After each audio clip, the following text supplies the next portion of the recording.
So Telangana దోస్త్ 2025 online applications లోపల ఒక ఎర్రర్ అయితే వస్తుంది. సో ఎవరైతే ఈ ఆన్లైన్ అప్లికేషన్ని కంప్లీట్ చేసుకున్న వాళ్ళైతే నాది కంప్లీట్ అయింది బ్రో అని చెప్పి కింద కామెంట్ చేయాలి. అండ్ ఈ ఎర్రర్ ఏంది అండ్ ఈ ఎర్రర్ని ఎట్లా సాల్వ్ చేయాలని చెప్పి నేనైతే చాలా ట్రై అయితే చేసిన. సో ఈ వీడియో లోపల మనం అయితే ఈ ఎర్రర్ ఏందని చెప్పి మాట్లాడుకుందాం. ఈ ఎర్రర్ని సాల్వ్ చేయడానికి మనం ఎట్లాంటి అటెంప్ట్ ఇవ్వచ్చు అని చెప్పి కూడా మాట్లాడుకుందాం. సో వీడియోని ఎండ్ దాకా చూడడానికి ట్రై చేయి. అండ్ ఈ క్వారీని ఎట్లా సార్ట్ అవుట్ చేయాలని చెప్పి ఒక క్లారిటీ అయితే వస్తుంది అన్నట్టు. So let's start the video. ఇది మన దోస్త్ పోర్టల్. సో ఈ దోస్త్ పోర్టల్ లోపల మనం ఫస్ట్ ప్రీ రిజిస్ట్రేషన్ చేసుకుంటాం అన్నట్టు. దాని తర్వాత ఫీ అయితే పే చేస్తాం. సో ఫీ పే చేసిన తర్వాత మనకైతే ఫీ పేమెంట్ అయిపోయింది అని చెప్పి మనకి ఇట్లా అయితే చూపడుతుంది అన్నట్టు. ఓకేనా. సో ఇది అయిపోయిన తర్వాత నెక్స్ట్ ఏంటంటే మనం లాగిన్ అయ్యి ఫామ్ అయితే ఫిల్ చేయాల్సి ఉంటుంది. ఓకేనా. సో ఇది దోస్త్ లాగిన్ పోర్టల్. సో మనం ఈ పోర్టల్కి వచ్చి మనం అయితే మన ఐడి పిన్ ఎంటర్ చేసి లాగిన్ కావాలి. లాగిన్ అయిన తర్వాత ఇట్లా అయితే వస్తుంది మనకి. ఓకేనా. సో ఇట్లా మనకైతే చూపెడుతుంది. సో దీనికి సొల్యూషన్ ఏంది మరి? సో మనం ఇక్కడ చూసుకుంటే మనకి దోస్త్ 2025 phase 1 రిజిస్ట్రేషన్స్ ఓపెన్ అని చెప్పి చూపెడుతుంది.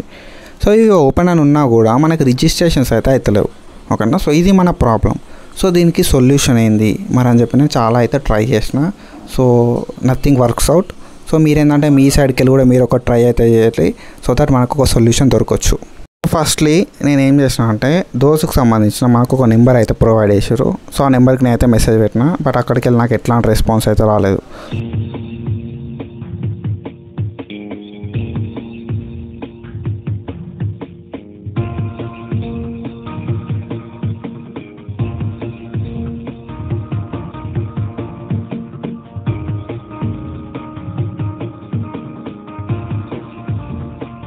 సో ఇక్కడ కూడా మనకి ఎట్లాంటి రెస్పాన్స్ అయితే లేదు. So let's try next thing. So ఇక్కడ మనం మన దోస్త్ పోర్టల్ ఓపెన్ చేసుకుంటే రైట్ టు అస్ అని చెప్పి ఉంటుంది. సో రైట్ టు అస్ అయితే ఓపెన్ చేసుకున్నాం.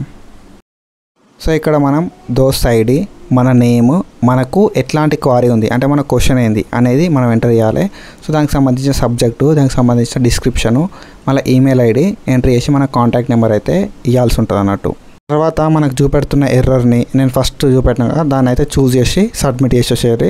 సో ఇట్లయినా కూడా మనకి ఏదైనా ఒక సొల్యూషన్ దొరుకుతుందేమో అని చెప్పి చూద్దాం. So it take some time and I hope మీకు అందరికీ క్లారిటీ వచ్చింది అనుకుంటున్నా. సో మనందరం కలిసి దీని అయితే సార్ట్ అవుట్ చేద్దాం. That's it for today. Follow for more content. Thank you so much. Signing of.